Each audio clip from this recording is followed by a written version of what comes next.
Shalom, kita sudah masuk ke minggu terakhir di tahun 2025 yang kapan lagi kita akan mengalami tahun baru ya. Nah, tapi dalam tahun ini mungkin banyak orang yang tidak memperhatikan waktu hidup yang Tuhan berikan dengan baik. Mereka itu hidupnya sembrono, mereka melakukan hal-hal yang tidak berkenan di hati Tuhan dan itu dianggap sebagai hal yang biasa. Mereka nggak merasa bersalah ketika mereka melakukan apa yang bertentangan dengan firman Tuhan. Terlebih lagi, mereka diberi Tuhan kesehatan, keuangan, dan komunitas yang menyenangkan sehingga mereka lupa bahwa hidup bisa berhenti sewaktu-waktu tanpa pemberitahuan terlebih dahulu. Maka itu di Efesus 5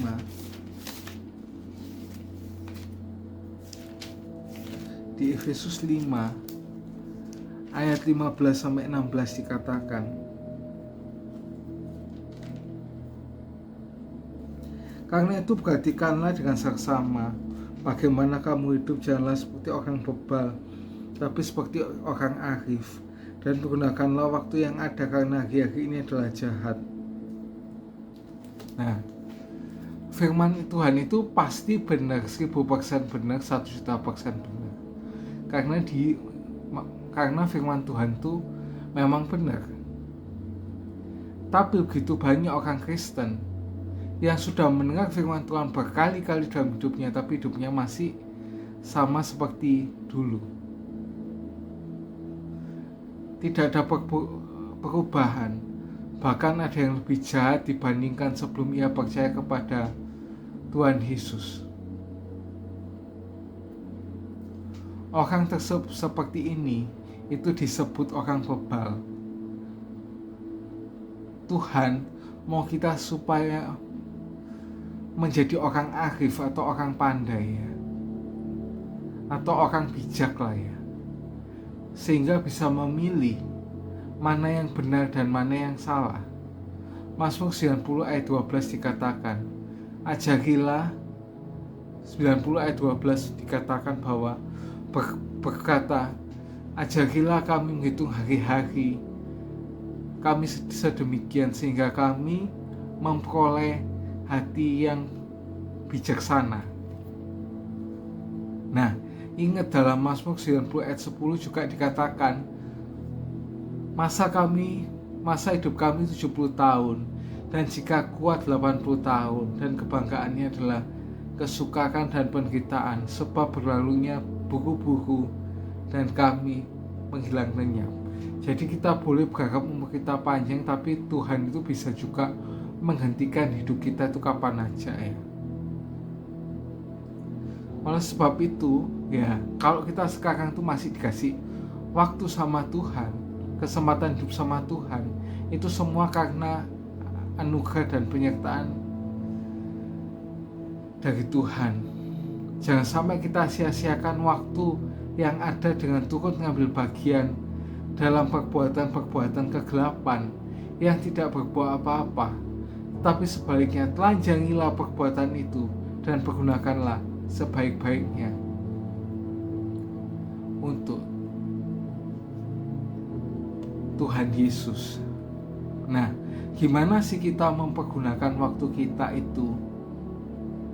Yang pertama, kita harus bertobat dengan sungguh-sungguh seperti yang katakan di 2 Petrus 3 ayat 13-15a. Tetapi sesuai dengan janjinya, kita menantikan langit yang baru dan bumi yang baru, di mana kita berdamai dengan kebenaran. Sebab itu saudara-saudara yang terkasih, sambil menantikan semuanya itu, kamu harus berusaha supaya kamu kedapatan tidak bercacat dan tidak bernoda di hadapannya. Dalam perdamaian dengannya, anggaplah kesabaran Tuhan kita sebagai kesempatan bagimu untuk beroleh selamat. Nah, enggak secara otomatis kita sebagai orang yang percaya Kristus itu dikatakan orang itu sudah benar sepenuhnya, orang itu benar dan sudah sepenuhnya bertobat. Enggak loh ya, itu loh.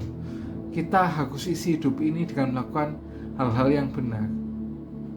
Untuk hidup yang benar kita diperlukan perjuangan atau yang disebut juga dengan usaha. Usaha itu harus bergeser ya.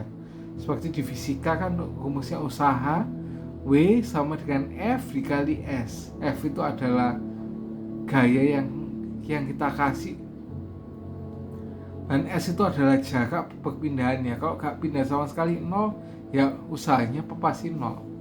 Dan kita tidak bisa memperolehnya ini dengan instan.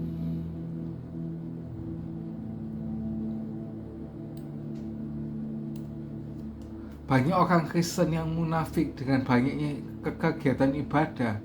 Mereka menganggap itu sudah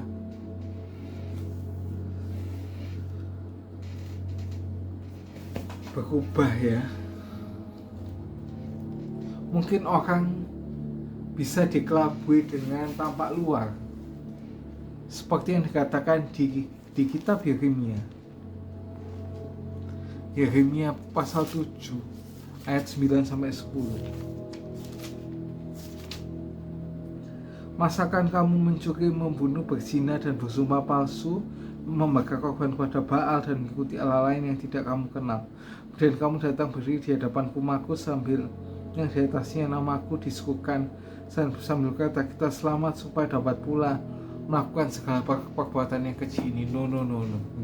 Nggak kayak gitu. Tapi Tuhan itu malah melihat hati kita, seperti yang dikatakan di 1 Samuel 16 ayat yang 7.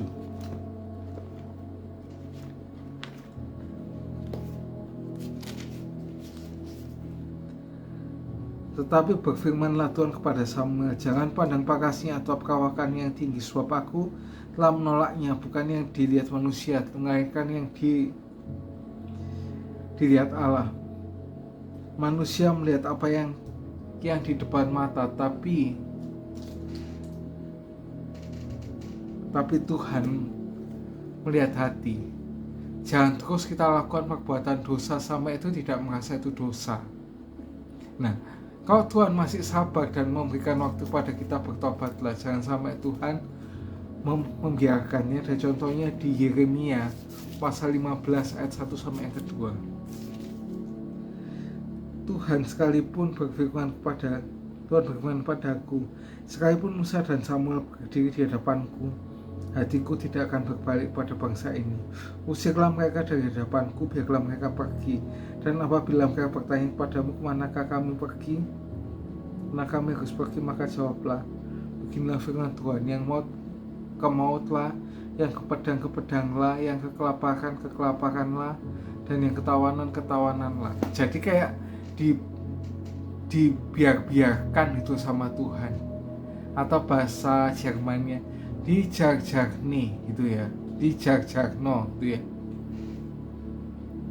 Nah, di sini kita belajar dari Daud ketika melakukan dosa, yaitu berzina dengan Batsheba dan membunuh suaminya, yaitu Uria. Yaitu kita tuh mau ditegur, mau ditegur ini dalam kasus ini adalah melalui Nabi Nathan ya.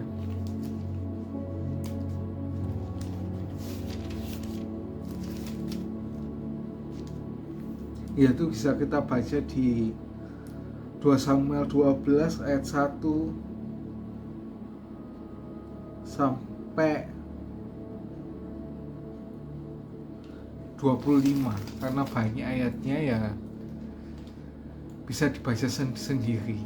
Yang kedua itu menyadari kesalahan dan mohon pengampunan dengan tidak mau kalau Tuhan terangkan dari hidupnya, seperti yang ada di Mazmur 51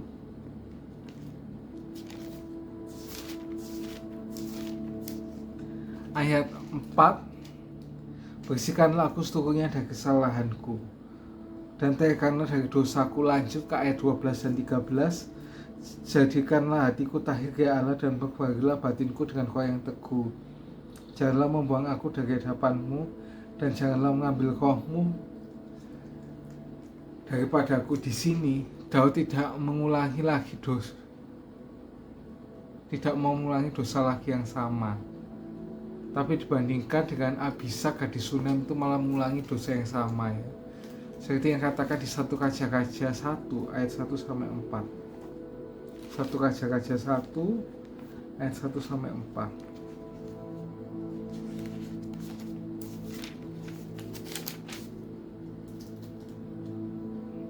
Raja Daud telah tua dan lanjut umurnya, biarpun ia diselimuti, badannya tetap dingin. Lalu para pegawainya berkata, hendaklah dicari bagi tuanku seorang kawan yang muda untuk melayani dan kawat raja, biarlah ia berbaring di pangkuanmu, sehingga badan tuanku sebagai menjadi panas. Maka suruh dari Israel dicarikanlah gadis yang cantik, dan dapatlah Abishag gadis Sunem. Lalu ia dibawa kepada raja. Gadis itu dengan cantik, dan ia menjadi pekawat raja dan melayani dia, tapi tidak bersetubuh dengan dia. Di sini Daud tidak mengulangi dosa yang sama, walaupun disediakan Abishag cewek cantik dari Sunem, atau yang sekarang disebut Sulem ya, yang sekarang menjadi desa muslim di Palestina ya, tetap mengakui Israel dan juga mengakui Palestina ya. Lalu dikatakan orang yang berkenan di hati Tuhan dan melakukan segala kehendaknya. Nah, setelah kita bertobat dengan sungguh-sungguh, apa yang harus kita lakukan? Yaitu melayani Tuhan dengan sungguh-sungguh. Kita baca di Lukas 10 ayat 38 sampai 42.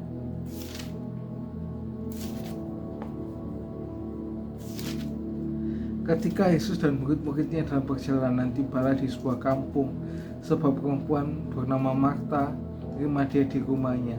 Perempuan itu mempunyai seorang saudara yang bernama Maria. Maria ini duduk di kaki Tuhan dan terus mendengarkan perkataannya. Sedang Marta sibuk sekali melayani. Ia mendekati Yesus dan berkata, Tuhan, tidakkah Engkau peduli bahwa saudaraku telah membiarkan aku melayani seseorang diri? Suruhlah dia membantu aku. Tetapi Tuhan menjawabnya, Marta, Marta, engkau menyusahkan diri dalam banyak perkara, tapi yang satu saja yang perlu. Maria telah memilih bagian yang terbaik yang tidak akan pernah diambil dari hidupnya.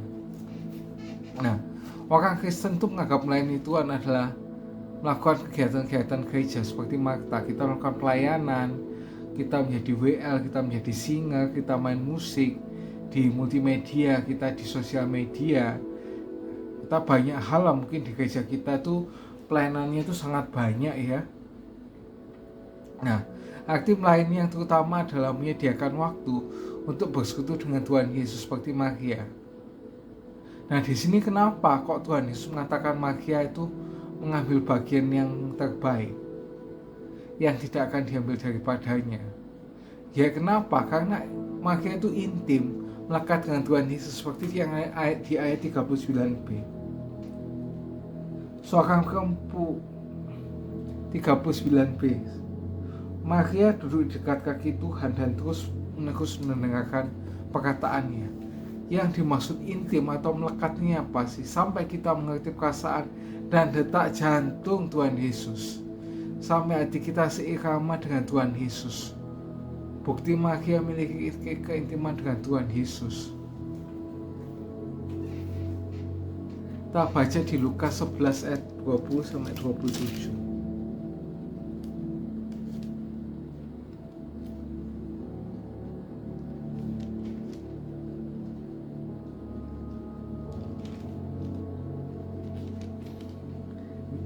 Ini tentang itu, keintimannya itu apa yang maksud di sini, sampai Tuhan Yesus itu bisa, karena itu salah ya. Sampai itu Tuhan Yesus itu bisa merasakan kepedihan waktu Maria dan Marta itu kehilangan Lazarus. Itu kan ada di Yohanes 11 itu ya. ayat 32-35. Setibanya Maria di tempat Yesus berada dan melihat dia, tersungkurlah ia di depan kakinya dan berkata kepadanya, Tuhan, sekiranya engkau ada di sini, saudaraku tidak akan mati. Ketika Yesus melihat Maria menangis dan orang-orang Yahudi yang datang bersama dia, maka masgiulah hatinya. Ia sangat terharu dan berkata, di manakah dia? Kamu baringkan. Jawab mereka, Tuhan, mari lihatlah. Maka menangislah Yesus. Selain seperti Maria, kita juga harus seperti Marta, yaitu kita harus mengambil bagian pelayanan yang kita sesuaikan dengan talenta yang Tuhan berikan.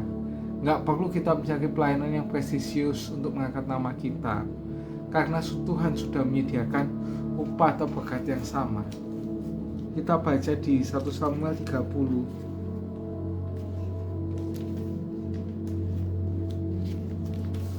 1 Samuel 30 ayat 24. Siapa yang mau mendengarkan kamu di kakak ini?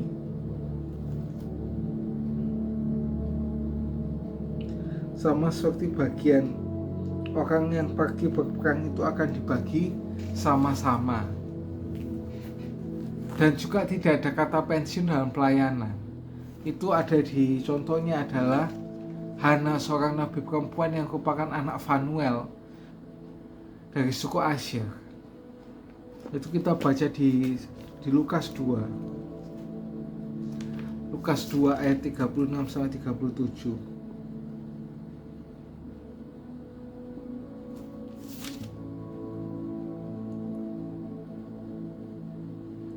Lagi pula di situ ada Hana, seorang nabi perempuan anak Fanuel dari suku Asyir. Ia sudah lanjut umurnya.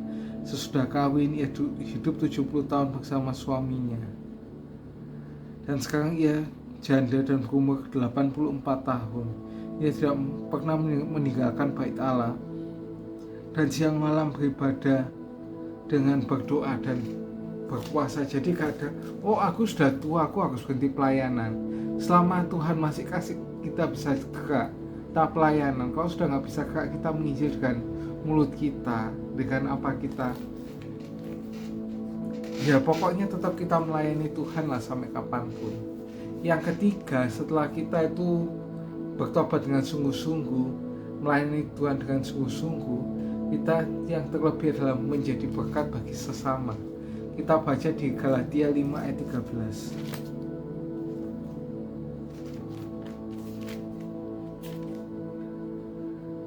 Saudara-saudara, memang kamu telah dipanggil untuk merdeka, tapi janganlah kamu mempergunakan kemerdekaan itu sebagai kesempatan untuk berbuat dosa, untuk kehidupan dalam dosa, melainkan layanilah seorang yang lain dengan kasih. Nah, di sini Tuhan Yesus sudah ada di surga dan tidak mempunyai tangan dan kaki di dunia. Oleh sebab itu Tuhan Yesus menginginkan kita menjadi saluran berkat bagi sesama. Ini Tuhan Yesus sendiri juga mengatakan di Matius 25 ayat 40. Melakukan untuk salah satu orang saudaraku yang paling hina ini, kamu telah melakukan untuk aku. Di sini kita tuh bisa memuaskan hasratnya Tuhan. Ada contoh lain yaitu Dorcas atau yang disebut Tabita, banyak sekali berbuat baik dan memberi sedekah. Juga itu membuatkan orang-orang miskin baju yang bagus-bagus ya. Kita baca di Kisah Para Rasul 9 ayat 36 sampai 39. Di Yope ada seorang murid perempuan bernama Tabita, dalam bahasa Yunani Dorcas. Perempuan itu banyak berbuat baik dan memberi sedekah. Tapi pada waktu sakit lalu ia meninggal.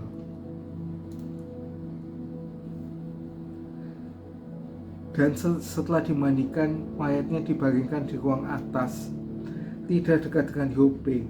Ketika murid-murid mendengar bahwa Petrus ada di Lida, mereka menyuruh 2 orang kepadanya dengan permintaan segala dia datang ke tempat ini. Maka berkemaslah Petrus dan berangkat sama-sama dengan mereka. Sampailah di sana ia di bawah ruang atas, semua janda berdiri di dekatnya. sambil menangis dan menunjukkan padanya baju dan pakaian yang dibuat Dorcas waktu masih hidup. Nah ini pasti diingat sama orang kalau kita tuh berbuat baik. Lalu yang contoh berikutnya yaitu orang Samaria yang murah hati. Di sini sebelumnya kan ada imam dan ahli Taurat yang melihat orang yang habis dibegal atau dirampok, tapi mereka berdua nggak ada yang mau menolong. Tapi yang mau menolong cuma orang Samaria. Orang Samaria itu sangat benci dengan orang Israel itu sangat benci dengan orang Samaria. Samaria itu di mana? Di sekitaran Lebanon itu ya, Lebanon, Palestina itu yang bagian utara ya. Itu Samaria. Di sini menyiratkan bahwa kita harus memberikan empati dan bukan hanya simpati saja. Bahkan tokoh Kristen di zaman modern seperti Martin Luther juga berkata, jika kita tidak bisa menjadi jalan raya, jadilah jalan setapak. Nah hidup gimana sih yang Tuhan inginkan itu? Kita baca di Mazmur 92 ayat 13 sampai 16. Orang benar akan bertunas seperti pohon korma, akan tumbuh subur seperti pohon akas di Lebanon. Mereka yang tanam di bait Tuhan akan bertunas di pelataran kita. Pada masa tua pun mereka masih berbuah menjadi gemuk dan segar. Maksudnya gemuk itu bukan gemuk gemuai, tapi menjadi kuat dan segar, untuk memberitakan bahwa Tuhan yang benar, bahwa Ia gunung batuku dan tidak ada kecurangan padanya. Itulah Tuhan Yesus yang mau inginkan. Hidup kita tuh bisa jadi berkat gitu, dan kita tuh bisa kuat dalam Tuhan. Terus apa yang kita terima yaitu nama yang harum. Kita baca di Mengkhotbah 7 ayat 1. Nama yang harum lebih baik daripada minyak yang mahal, dan hari kematian lebih baik daripada hari kelahiran. Dan nama kita tercatat dalam kitab kehidupan. Kita baca di Wahyu 3 ayat 5. Barang siapa menang akan menerima pakaian putih. Yang demikian aku tidak akan hapus namanya dari kitab kehidupan, melainkan aku akan mengaku namanya di hadapan Bapakku dan di hadapan para malaikatnya. Jadi kalau ada yang bilang nama kita gak bisa terhapus, itu karena syarat kita itu hidup benar. Kalau hidup kita gak benar, nama kita bisa terhapus.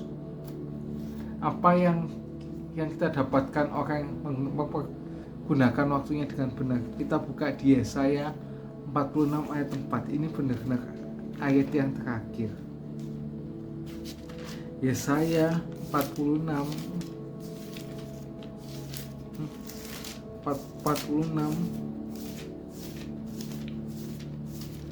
ayat yang keempat.